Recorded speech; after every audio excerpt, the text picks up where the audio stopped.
On va recommencer un coup pour ceux qui hésitaient encore. Maintenant, si on prenait par exemple le deuxième barcode, donc c'est le barcode jaune, hop. Combien de cellules viennent de ce barcode? 2. Est-ce que c'est donc le barcode jaune, est-ce que c'est 2 cellules? Qui dit 2 cellules? Qui dit 4 cellules? Qui ne sait toujours pas? On n'a pas d'idée. Bon, on progresse, c'est bien 4 cellules parce qu'il y en a 2 dans les types B et 2 dans les types A. On peut continuer comme ça, c'est pour que vous compreniez. Et en fait, c'est exactement ça qu'on fait, on quantifie le nombre de barcodes, pour chaque type cellulaire et ça permet à la fois de savoir si le progéniteur jaune donnait les 2, mais ça permet aussi de quantifier et vous allez voir, c'est un thème récurrent dans ma recherche, essayer de compter. Donc si je reviens à notre question de recherche, de départ, est-ce que ce progéniteur qui est ici, qui est dit le progéniteur commun aux cellules myéloïdes, il est important parce qu'il est vraiment c'est la première étape où il y a un split dans la différenciation. On choisit de pas devenir, lymphocyte des lymphocytes. Donc si on met des barcodes dedans, si il est vraiment commun aux 2, on devrait trouver les barcodes partagés. S'il n'est pas commun, on devrait trouver des barcodes différents dans ces 2 types cellulaires. Du coup, c'est ce qu'on a fait. Je ne sais pas pourquoi là. Donc ça, c'est les données. Donc en fait, sur cet axe, vous avez donc on détecte ces barcodes par séquençage. Donc il y a le nombre de fois où on a lu ce barcode par séquençage. Donc dans les globules rouges, je vous ai mis la cellule rouge et chaque point, c'est un barcode et ici dans les globules blancs à 2 jours différents et qu'est-ce qu'on voit? On voit que les barcodes du coup, donc qui correspondent à un progéniteur, chacun, sont sur les axes. Donc en fait, ils ne partagent pas les mêmes barcodes. On a quelques barcodes au milieu qui donc produisent les 2 et quand on regarde à 14 jours, on a aussi beaucoup de barcodes, sur les axes et un petit peu plus au milieu et on peut même aussi quantifier quel est le pourcentage des cellules qui sont dans chaque catégorie. Du coup, la M plus E, c'est la somme des 2, c'est-à-dire ici, ça représente 5 et ici, ça représente, 26 Donc la conclusion de ça, c'est que la majorité de ces progéniteurs qu'on disait communs, en fait, sont pas communs et c'est, 2 groupes de cellules différentes. Il y a vraiment ce groupe-là et ce groupe-là et il y a quelques cellules qui sont communes. Donc soit c'est qu'il y a un dedans, en minorité, une population qui produit bien les 2, soit on a des problèmes d'analyse avec nos barcodes parce que des fois on met 2 barcodes dans 2 cellules différentes, les 2 fois le même barcode dans 2 cellules différentes, du coup ça donne l'impression que ça produit c'est la même cellule qui produit les 2 et ça arrive rarement, donc ça peut aussi expliquer, ce qu'on observe là. OK, je vous ai simplifié, des années de recherche en 2 minutes, mais la question c'est qu'est-ce que cela change en fait? Du coup, maintenant sur l'arbre, on a changé juste cette petite partie-là. Du coup, on n'a plus ce progéniteur commun et on a bien plus haut, déjà un choix qui a été fait de produire d'un côté les globules rouges ou de l'autre côté les cellules myéloïdes. Alors c'était assez important parce qu'en fait, comme on pensait que c'était le premier choix de différenciation, ça a montré qu'en fait c'était pas vrai. Il y avait déjà des choix qui ont été faits avant et donc bien sûr, je vous en parlerai brièvement après, mais on a après mis des barcodes dans les autres cellules au-dessus pour essayer de trouver quand commençait la différenciation. On peut se poser, la question donc ça c'est de la recherche fondamentale donc quelle implication ça peut avoir? Et en fait, c'est intéressant, par exemple, si on prend un exemple d'une pathologie des cellules du sang, donc ça s'appelle le néoplasme prolifératif, les patients ont plus de plaquettes ou ont plus de globules rouges ou ils ont plus de cellules myéloïdes et donc c'est cette phase-là et en fait, on voit certains patients, ils ont les mêmes mutations et des fois, ils ont plus de plaquettes, des fois, ils ont plus de globules rouges ou des fois, ils ont plus de cellules myéloïdes et ça dépend un peu, on ne comprend pas cette hétérogénéité et une manière, qu'on essaye d'investiguer maintenant, c'est de comprendre, est-ce que c'est lié au fait que, ben, en fait, c'est pas la mutation, par exemple, qui est responsable de la maladie, elle a lieu ici, mais ici, c'est déjà différencié, donc ça expliquerait pourquoi des fois, c'est myéloïde ou des fois, c'est érythrocyte.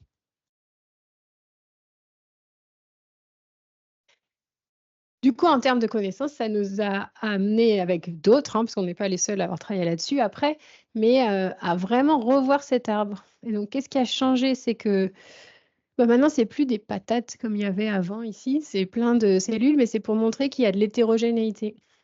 Et qu'en fait, assez tôt, même à partir des cellules souches, on commence à avoir des cellules qui sont plus, plus propices à produire tel type cellulaire que tel autre.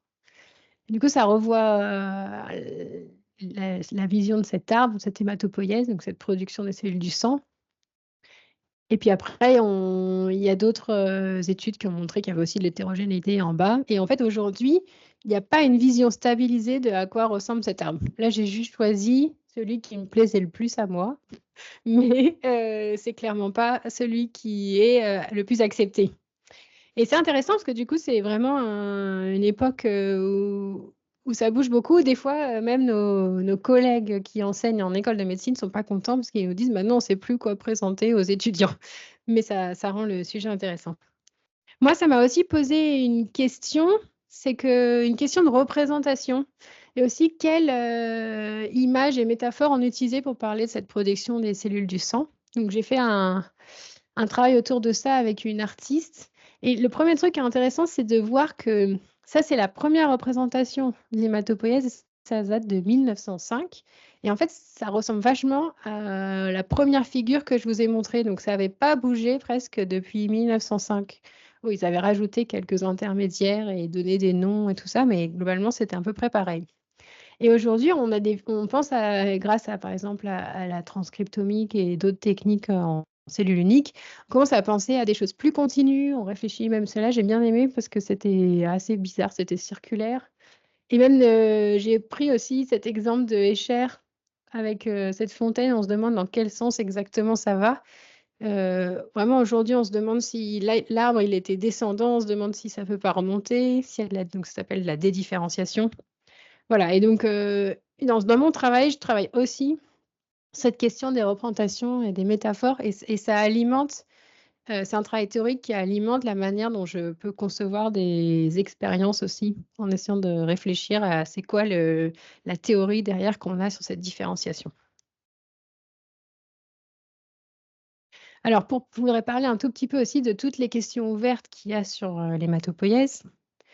Donc finalement, c'est un système qui produit énormément de cellules. Il est quand même assez important en termes de production de cellules, mais il y a plein de choses qu'on ne connaît pas. Par exemple, donc, vous avez bien compris, on n'a pas encore stabilisé les trajectoires de différenciation possibles, mais on ne comprend pas encore tous les mécanismes. Pendant longtemps, il y avait cette idée que c'était les facteurs de transcription qui gouvernaient ce qu'allait choisir de faire la cellule. Aujourd'hui, par exemple, nous, on travaille sur le rôle du métabolisme ou le rôle de la niche dans ça et on n'a pas vraiment aujourd'hui une réponse claire sur qu'est-ce qui fait qu'une cellule choisit de devenir un globule blanc, un globule rouge. Et après, ce qui est intéressant aussi avec ce système, c'est qu'il y a des perturbations. Par exemple, quand on a une infection, on a nos lymphocytes qui prolifèrent et qui reviennent à la normale. Et du coup, ça a un impact aussi sur le nombre de cellules produites.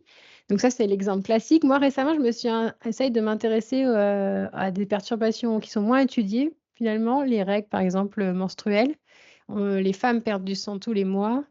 On ne sait pas vraiment comment le système hématopoïétique gère ça. Et après, on peut aller sur des cas des perturbations plus drastiques comme des médicaments, des chimiothérapies. Les chimiothérapies détruisent les globules blancs et les globules rouges, mais aussi les cellules souches. Et donc, du coup, ça a des impacts à long terme, des effets secondaires des chimiothérapies et les hémorragies. Voilà. Donc, moi, ce que je voudrais faire comme point, c'est que quand même, sans aller directement dans l'application, ici, la recherche fondamentale, elle est aussi importante parce qu'il y a des choses de base qu'on ne connaît pas sur l'hématopoïèse et après, ça a des ramifications pour les pathologies. Et donc, je sais qu'on n'est pas dans une époque où la recherche fondamentale a tellement la cote, mais je pense qu'elle est toujours importante et qu'il faut vraiment continuer à avoir des gens qui travaillent en recherche fondamentale. Et aussi après, mon petit doudou à moi, c'est que j'aime bien quantifier et mettre des chiffres. Donc, dans ces représentations, on ne sait pas combien de cellules sont produites par heure, on ne sait pas quel est leur taux de division, leur taux de mort, est-ce qu'elles migrent, combien elles migrent, ce genre de choses. Et ça, je pense que c'est un peu une spécialité qui vient de ma formation d'agronome, du coup, d'ingénieur agro, d'avoir quand même, pendant les études, fait des maths et de la physique. Quand je suis arrivée dans les labos de bio, j'étais assez étonnée de voir qu'ils n'utilisaient pas beaucoup les chiffres. Du coup, je trouve que c'est une couleur que les agros peuvent apporter par rapport à ceux qui viennent de la fac, par exemple, en biologie. Et c'est vraiment un champ qui est très à la mode avec la bioinformatique qui se développe et tout ça, mais du coup, il y a une place pour les agros. Donc, comme j'aime bien les quantifications, je vais vous montrer certaines des quantifications qu'on a fait dans le labo. Donc, on a recensé combien de cellules hématopoïétiques étaient produites par jour. Ça, je vous ai montré avant. Ça, ici, c'est chez... J'écris chez l'homme, mais c'est chez la souris, les chiffres. Bref. Après, on avait trouvé dans la littérature des mesures de combien il y avait de protéines dans chaque cellule, par exemple les plaquettes, les globules rouges ou des cellules des myéloïdes. Et du coup, si on multiplie l'un par l'autre, on peut savoir combien de protéines il nous faut, par exemple, par an pour remplacer toutes nos cellules hématopoïétiques qu'on a besoin de produire. Jason, le postdoc irlandais, aime bien les comparaisons, donc il l'a converti en nombre 2. Ça fait 140 œufs par an, ce qui est quand même beaucoup de protéines si on réfléchit. Et on s'est amusé sur combien il fallait d'énergie pour remplacer tous les globules rouges qu'on devait produire en ATP. Et du coup, on l'a converti l'équivalent ATP en kilocalories. Ça représente une fraise. Donc, pas beaucoup pour le coup. Donc, par jour, il suffit de manger une fraise pour produire avoir assez d'énergie pour produire tous vos globules rouges. Du coup, ça vous laisse assez d'énergie pour que votre cerveau marche et que vous m'écoutiez. Voilà. À part que ça nous amuse beaucoup, en fait, avec ce genre de calcul qui vient plutôt traditionnellement de la physique, on arrive à mettre des ordres de grandeur et aussi à pouvoir prévoir et imaginer des expériences avec ces ordres de grandeur et offrir des nouveaux champs de questions. Donc la question du métabolisme, elle n'était pas tellement abordée dans l'hématopoïèse, mais quand on a vu qu'il y avait autant de cellules produites, on s'est vraiment dit tout de suite, mais en fait, comment on fait énergétiquement pour produire autant de cellules? On n'a pas l'impression qu'on est occupé toute la journée à produire nos cellules du sang.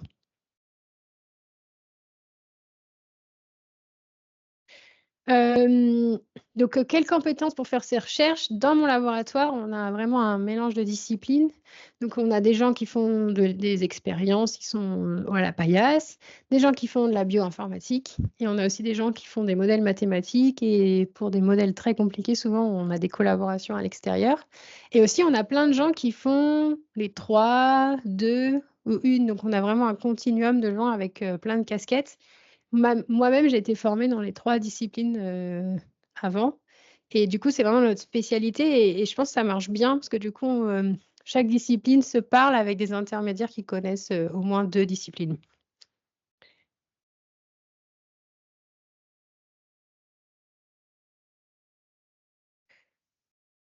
Du coup, mon parcours. Donc, j'ai fait l'ENSAIA à Nancy et je suis venue pour la dernière année, donc la 3e année à AgroParisTech où j'ai fait, alors à l'époque, ça avait un nom cryptique, mais je crois que ça s'appelle Biosanté maintenant ou quelque chose comme ça, je ne sais plus le parcours. Et j'avais fait un stage. Donc, ce qui a été le plus difficile pour aller vers la recherche, c'est des questions que vous vous posez aujourd'hui, c'était de convaincre quelqu'un de me faire rentrer dans un labo de bio et de m'accorder un stage. La raison principale, c'est j'avais pas fait de stage en labo, donc il fallait bien quelqu'un qui accepte de prendre le risque de savoir si j'étais capable d'utiliser une pipette ou pas. C'était aussi pragmatique que ça. Et du coup, c'est un ancien agro qui m'a pris en stage. Donc, on voit la force du réseau. Et une fois que j'ai fait ce stage de dernière année dans un labo, ça a été plus facile après. Une fois que j'avais une recommandation en disant que je savais j'avais utilisé des pipettes, c'était OK. Et du coup, j'ai été faire une thèse en immunologie à l'Institut Cochin. On s'intéressait à les variations du système immunitaire avec l'infection du virus du sida. C'était intéressant, c'était une bourse pour les ingénieurs qui voulaient faire une thèse.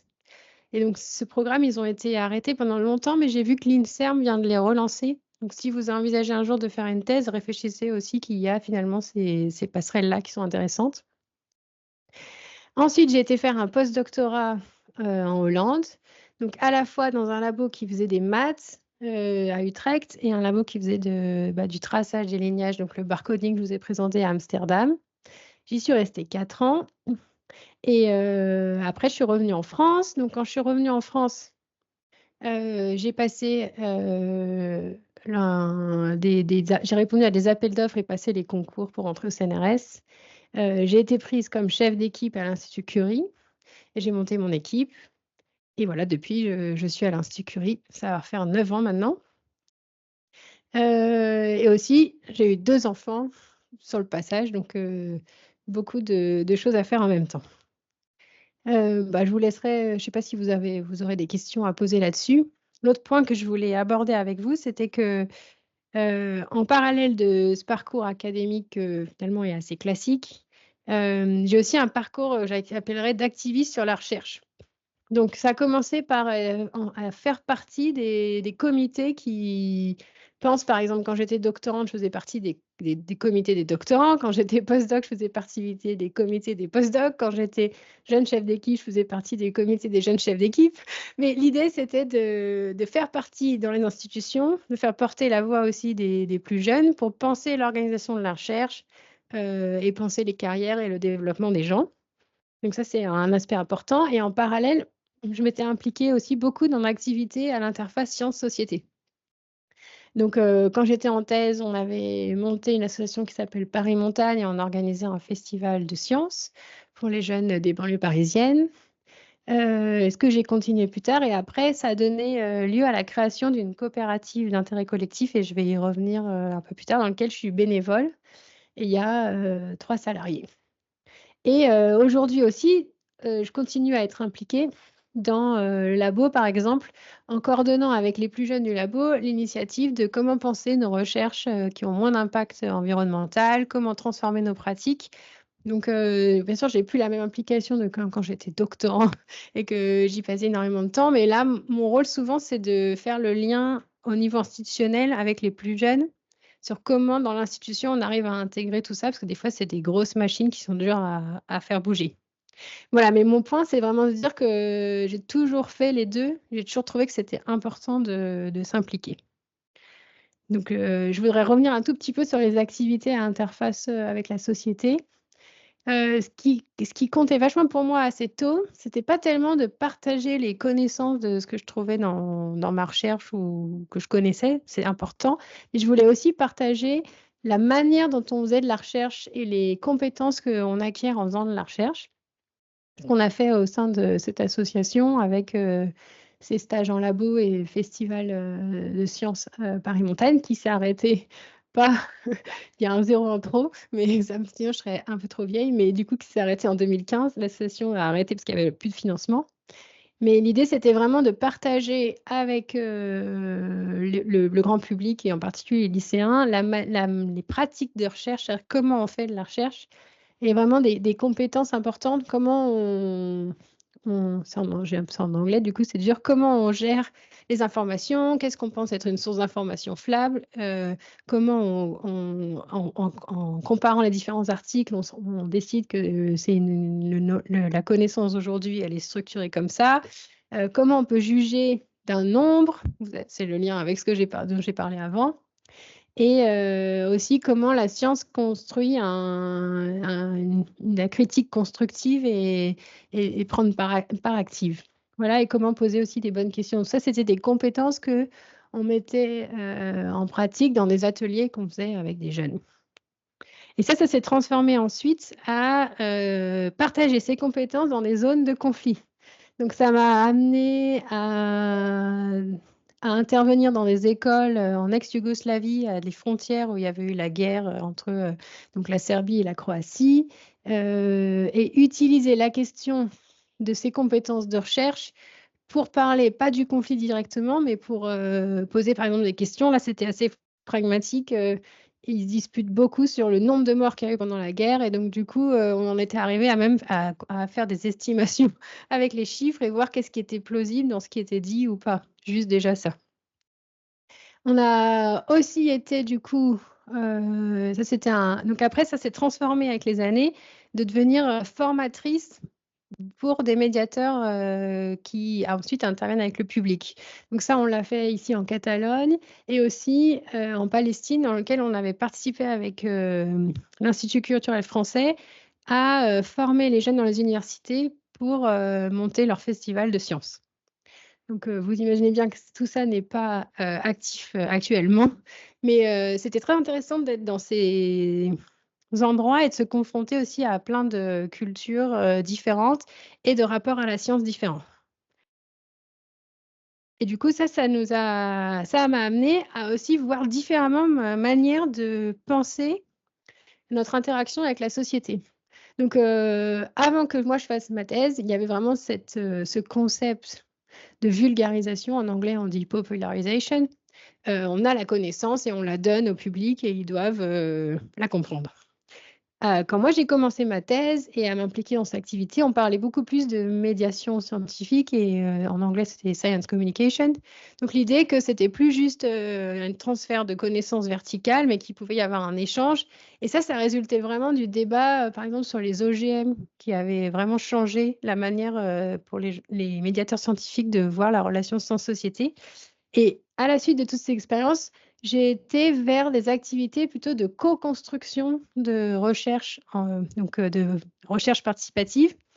Et entre autres, j'ai participé à la création d'un programme qui s'appelle Nouveau commanditaire science, qui permet à des citoyens de poser des questions, de commanditer une recherche à des chercheurs et de participer à leur réalisation et d'aller jusqu'au bout. Je vais vous donner un exemple. Je ne suis pas sûre qu'on ait besoin de ça. C'est juste pour vous dire qu'il existe différents niveaux de co-construction. Soit juste utiliser les gens pour avoir des informations sur ce qui se passe sur le terrain ou les utiliser pour l'intelligence distribuée, analyser des datas ou collecter des datas. Collecter des datas, ça s'est fait beaucoup depuis un nombre d'années par exemple, sur les observations des oiseaux ou dans les sciences environnementales. Et maintenant, en fait, ces activités-là, ce qu'ils appellent ça dans cet article Extreme Citizen Science, on a l'impression que c'est un sport extrême, mais ça n'est pas le cas. Mais c'est impliquer les gens dès la définition de la question et l'initiation de la recherche. Et pourquoi ces activités, pour moi, elles ont un impact social beaucoup plus avancé. Parce que, en fait, les gens qui commanditent les questions, vous verrez, ils savent tout de suite comment ils vont utiliser la connaissance. Même si la connaissance produit des connaissances générales qui peuvent servir à d'autres, eux, ils savent tout de suite qu'est-ce qu'ils veulent en faire. Donc, le premier projet qu'on avait commencé, c'était dans une banlieue à Barcelone. Et c'était une vidéo scientifique qu'ils avaient fait dans une question. C'était la seule vidéo dans cette compétition scientifique auquel je participais comme jury. Ils lui posaient une question. Et c'était comment les couleurs influencent la manière dont on apprend. Du coup, avec des médiateurs locaux, on a été voir ce groupe de lycéens et leurs profs et on les a mis en contact. En fait, il n'y avait pas vraiment de réponse à cette question. Donc, on les a mis en contact avec des chercheurs en neurosciences aux Pays-Bas. Et donc, ce qu'ils ont fait, ça a pris 10 ans. Ce qu'ils ont fait, c'est d'abord d'apprendre pendant 1 an les questions de méthodologie de recherche. Donc, comment on fait une expérience, comment on analyse des données, comment on lit un article scientifique. Et ils ont reproduit un papier qui était paru dans le journal Science dans l'école. Et ça avait à peu près marché.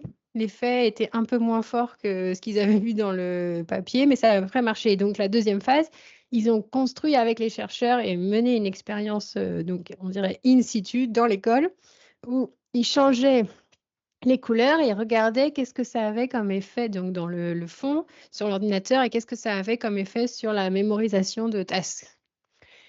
Et du coup, ça a produit 3 articles et parce qu'en fait, il y a eu aucune différence significative, même s'il y avait des papiers qui disaient que peut-être certaines couleurs, aideraient à mémoriser. Et ce qui était intéressant, c'est parce qu'en fait, la plupart des papiers qui publiaient des effets des couleurs, ils étaient toujours faits dans un contexte un peu, hors sol. C'était dans les grandes universités comme Harvard ou MIT, où c'était les étudiants de l'université qui répondaient. Donc déjà, ça ils ressemblaient pas à une personne moyenne, j'aurais dit.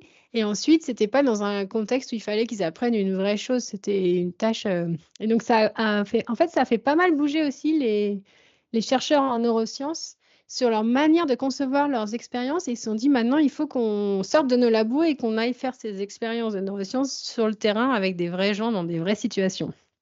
D'où les papiers qu'ils ont écrits et bien sûr, ça a eu aussi un impact sur ces jeunes et leur attitude avec propos de la recherche et la communauté. Si vous êtes intéressé, vous pouvez aller lire les articles. Et l'autre exemple que je voulais prendre, c'était donc, un projet qui a été fait dans un bidonville, en face de Lisbonne. Donc, c'est dans le long du Tage, donc la rivière, et la question que se posaient, les gens du bidonville, c'était: «Est-ce que la mer va nous manger?» Je trouvais que c'était une jolie question.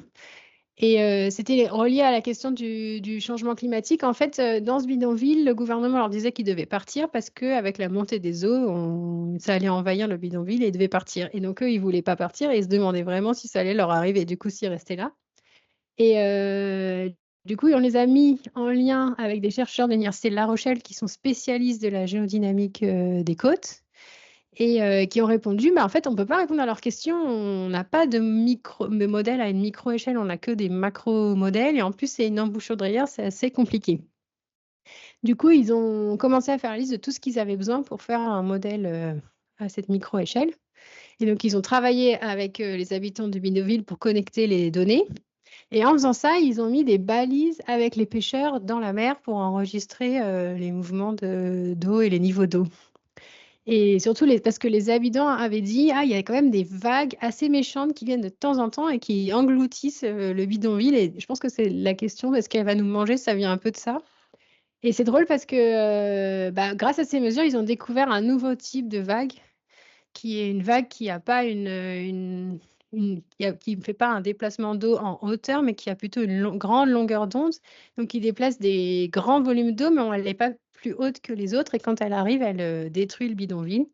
Donc avec les chercheurs, à part publier dans les journaux, cette description de ces vagues, ils ont mis au point des systèmes de protection que les gens du bidonville peuvent mettre en place pour se protéger. Du coup, on arrive, sur la fin. Je pense que j'étais un peu vite, mais ça nous laissera du temps pour discuter. Maintenant, je suis à une phase de ma carrière assez intéressante, c'est qu'après toutes ces activités, elles sont en train de toutes, comme des pièces d'un puzzle, venir ensemble. Et elles vont toutes s'enraciner dans ce projet qui devrait commencer d'ici 2 ans. Donc c'est un partenariat entre l'Institut Curie et la coopérative, d'intérêt collectif, donc j'ai participé à créer et c'est l'idée de faire un site pour expérimenter des pratiques de recherche. Donc expérimenter sous quel niveau? Expérimenter avec qui on fait de la recherche et du coup, l'idée, c'est d'utiliser ce centre, pour être un centre de ressources et opérateur de recherche participative, par exemple avec le genre de démarche que je viens de vous décrire et aussi un site pour réfléchir à comment on fait de la recherche, essayer de tester de nouvelles manières de faire de la recherche et aussi des outils. Les questions environnementales étant bien sûr un des points et le sujet sur lequel on va se focaliser, c'est la recherche sur la santé. Vous imaginez bien. Donc voilà et donc c'est une nouvelle aventure. Ce que je voudrais dire en conclusion, mon point dans tout ça, c'est de dire que, voilà, on n'est pas obligé de parce que c'est un débat qu'on a souvent avec, mes collègues. Est-ce qu'on doit être, activiste, le soir? Est-ce qu'on doit être chercheur? Est-ce qu'on doit avoir les 2 ensemble? On est bien sûr dans un monde où il se passe, plein de choses. Quelle est la part du chercheur et qu'est-ce qu'on doit faire? Je vous dis pas ce que vous devez faire, mais je veux juste vous dire, c'est possible aussi de réconcilier les 2 et d'avoir des activités qui font sens avec les 2 ensemble. Donc, je ne sais pas si ça pourra vous inspirer et du coup, pour finir, je vais remercier tous les gens de mon équipe et bien sûr, les financeurs de nos projets de recherche et qu'est-ce qui s'est passé? Et aussi les différentes associations auxquelles j'ai pris part et en particulier, ceux-là avec qui on a fait, plein de choses, ces dernières années. Voilà et ben je suis ouverte à la discussion avec vous.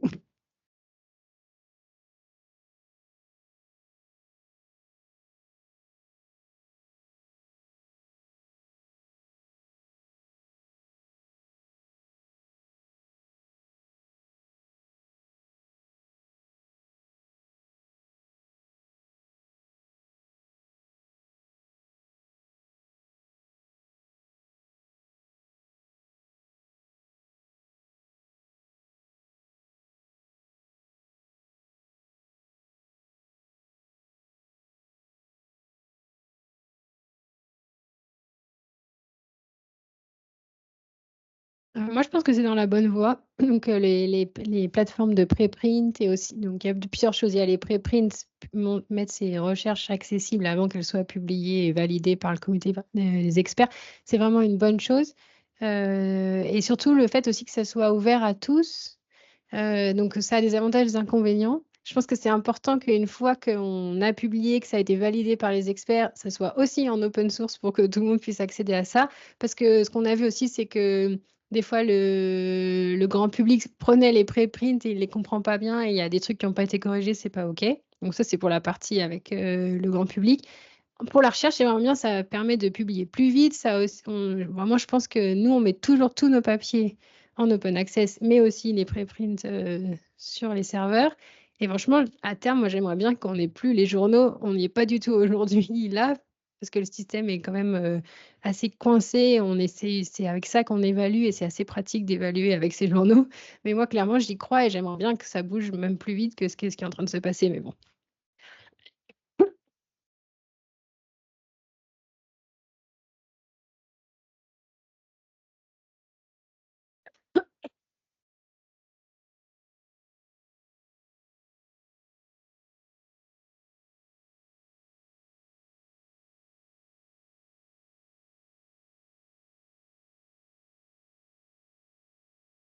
Ouais, alors le premier obstacle, c'était vraiment ça, obtenir, quelqu'un qui donne la chance de faire un stage en labo. Je pense que, pour pouvoir, s'intégrer. La bourse et d'avoir une thèse, c'était pas si dur puisque justement, il y avait ce financement pour, les ingénieurs qui voulaient faire une thèse.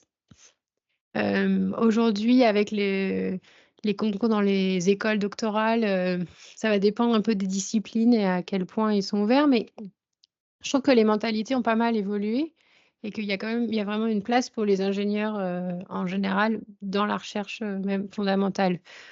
Donc, peut-être si au début les gens sont un peu réfractaires, viser le réseau des anciens agros, je pense que ça aidera vraiment. Et après souvent les labos, à partir du moment où ils ont vu des agros, ils savent à peu près, que c'est OK, donc ça aide aussi. Donc, il faut commencer comme ça et après sinon il faut bien se préparer aussi à répondre aux questions. Il faut bien avoir réfléchi, au sujet biologique et leur montrer qu'on est capable de le comprendre et de s'investir.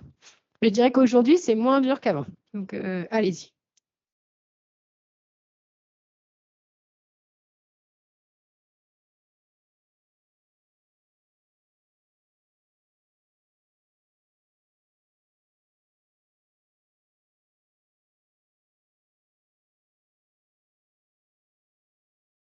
Oui, alors, bien sûr, on a des collègues médecins, on a aussi des collègues pharmaciens, on a des collègues qui viennent de la fac et et aussi des différents types d'ingénieurs, pas que des agros et en fait, c'est un mélange de tout ça. Souvent les médecins, ils ont 2 choix. Soit ils font vraiment de la recherche, du coup, ils arrêtent la médecine, soit ils font à la fois de la pratique de médecine et de la recherche, mais après, du coup, la partie recherche, elle est toute petite, donc ils ont besoin de gens pour travailler avec eux. Et c'est assez intéressant d'ailleurs, cette interdisciplinarité-là et de voir, aussi les idées qu'on a après en pratique, en fait, ils vont nous dire: «Bah, en fait, je m'en fiche de ta question. Moi, ce qui compte, c'est pour le patient, il faut faire ci ou faire ça», ce qui est OK, mais du coup, c'est vrai que ces discussions-là, elles sont assez riches aussi et des fois, c'est pas toujours facile, mais c'est aussi intéressant. C'est là, on bouge. Donc non, il y a pas que des médecins qui font de la recherche en santé, ni que des pharmaciens. Ouais.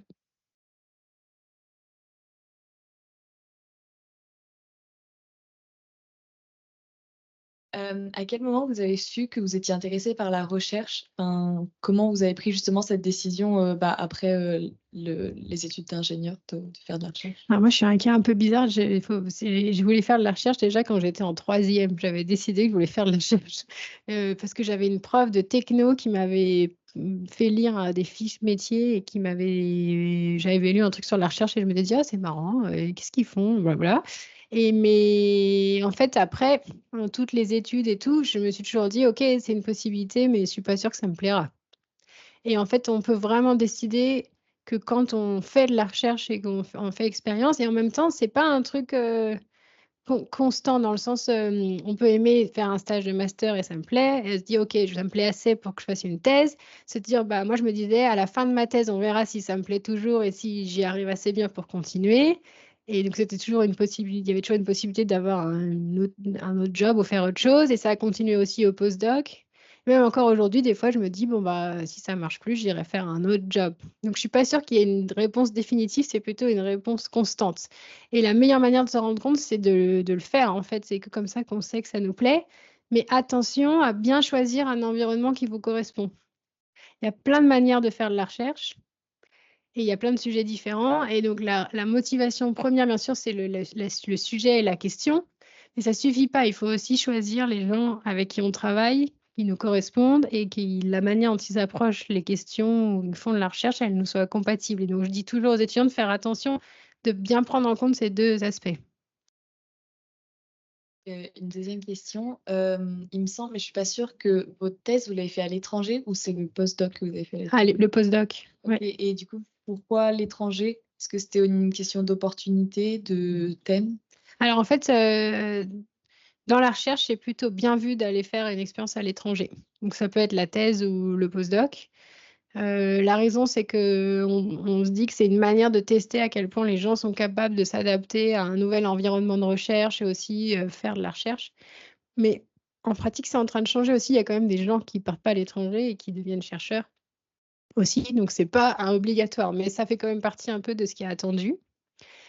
Si on le fait pas, c'est un peu plus dur, on a plus de choses à démontrer, je pense et entre faire la thèse ou le postdoc à l'étranger, ça dépend un peu des gens. Ce qu'on disait à mon époque, c'était que faire la thèse en France, ça permettait d'avoir un réseau assez tôt pour pouvoir revenir. En pratique, je vois des gens qui arrivent très bien en ayant fait une thèse à l'étranger, en revenant faire un postdoc. Donc je crois pas que ça compte, mais en tout cas, aujourd'hui, ça compte encore beaucoup de pouvoir d'être allé à l'étranger. Et non seulement pour, bien maîtriser l'anglais aussi.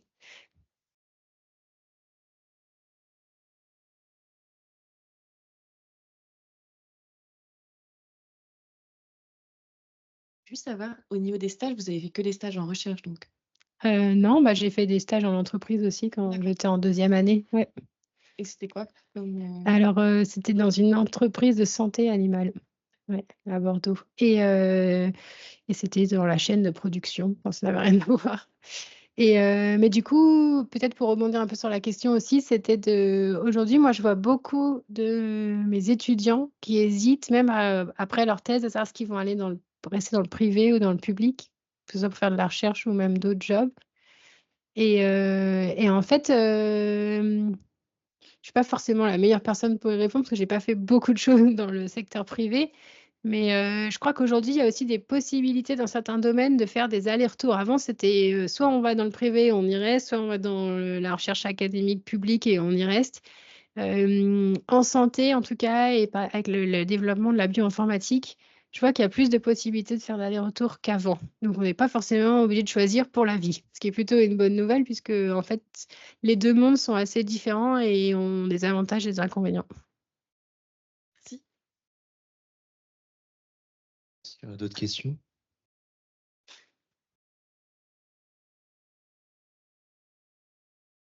Vous avez parlé du concours d'entrée, pour le CNRS.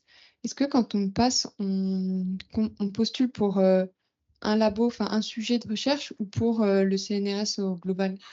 On postule pour un labo et un sujet de recherche, qui est son sujet de recherche dans cet environnement-là, donc et c'est pour ça qu'on est sélectionné. On n'est pas forcément sélectionné pour être, chef d'équipe, mais on peut être aussi chercheur dans l'équipe de quelqu'un, mais il faut bien démontrer pourquoi, ce sujet de cette personne et ce sujet dans cet environnement, va matcher et sera intéressant. Par contre, après, une fois qu'on est rentré au CNRS, on a plein de possibilités d'évoluer, de changer de labo. Des fois, il y a des mecs qui changent de thématique, qui faisaient de la bio et qui finissent à faire des sciences environnementales et tout ça. Donc ça, c'est l'avantage du CNRS, je pense. Mais on rentre vraiment pour un projet défini. Merci. Et c'est un concours national. Et bah, les années passant, il y a de moins en moins de postes, mais ça ne veut pas dire qu'il n'y a pas encore des postes et qu'il ne faut pas y aller.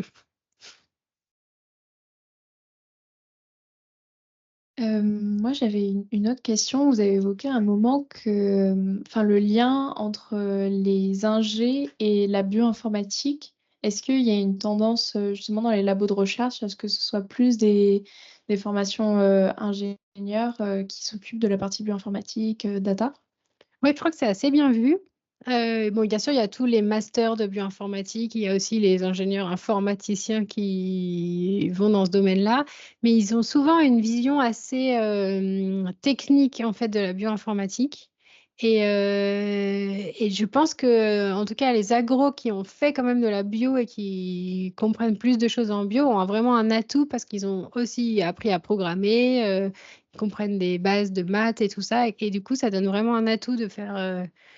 Maintenant aussi, il y a beaucoup, par exemple, de polytechniciens qui vont dans cette discipline, mais eux, ils ont une moins bonne connaissance de la bio, souvent quand ils arrivent. Après, avec les années, en fait, avec les années, on voit plus tellement la différence du parcours initial, je pense, mais au début, ça fait vraiment une différence. Et il y a vraiment, pour moi, le fait de se dire, j'apprends ce nouvel algorithme, j'arriverai à coder, d'apprendre facilement à coder, et aussi de pouvoir aller regarder les maths qui vont derrière et essayer de les comprendre. Ça, c'est une force parce que souvent, les gens qui sont formés juste en bioinformatique, ils ne sont pas forcément formés à comprendre la théorie qui est derrière. Et cette théorie, elle a un impact sur comment on interprète les données. Et donc, en particulier, toutes les hypothèses cachées qui sont dans les maths et des fois sont pratiques pour les maths. Si on n'est pas capable de les lire, souvent, en fait, on ne peut pas comprendre pourquoi ça va biaiser la manière dont on analyse les données et quel impact ça aura sur le résultat biologique. Et c'est vraiment là où je pense qu'il y a une... En tout cas, nous, on travaille beaucoup cette compétence-là et c'est là qu'être formé dans les plusieurs disciplines, c'est vraiment un atout. Je suis plutôt d'accord avec vous. Je parle de la pratique. Alors là, ça vient de ce que j'ai fait ces dernières années. Donc. D'autres questions? Non? En visio aussi, n'hésitez pas à poser vos questions. Même d'ailleurs, j'ai de plus en plus d'études, pour continuer là-dessus, j'ai de plus en plus d'étudiants qui veulent faire que de la bioinformatique, qui n'est pas de manip. Ouais, et ben alors moi je dis toujours il faut faire des manips. Et donc récemment, là, j'ai un étudiant qui est en dernière année de thèse qui est venu me voir et qui m'a dit non, mais tu as bien fait de me dire de continuer à faire des manips parce qu'en fait, il a trouvé des trucs qui étaient des bugs et qui n'allaient pas dans l'interprétation de ces données juste parce qu'il avait fait les manips. S'il n'avait jamais vu les manips, il n'aurait jamais compris certaines choses. Donc c'est quand même, je dis pas qu'il faut faire des manips tout le temps, mais c'est quand même important d'avoir une fine compréhension des manips aussi. Merci. S'il n'y a pas d'autres questions dans la salle. En tout cas, merci beaucoup. Je pense Merci à qu'on va vous. pouvoir s'arrêter là. J'espère que ça vous a intéressé, vu les questions. Je pense que ça peut vous donner différentes opportunités pour la suite de votre parcours ici à l'agro ou après, si vous continuez dans la recherche ou pas. Vu les recherches, vous voyez que c'est une des possibilités à l'issue de notre diplôme d'ingénieur généraliste ici à AgroParisTech. Donc, merci à vous tous. Merci à Leïla d'être venue. Et puis maintenant.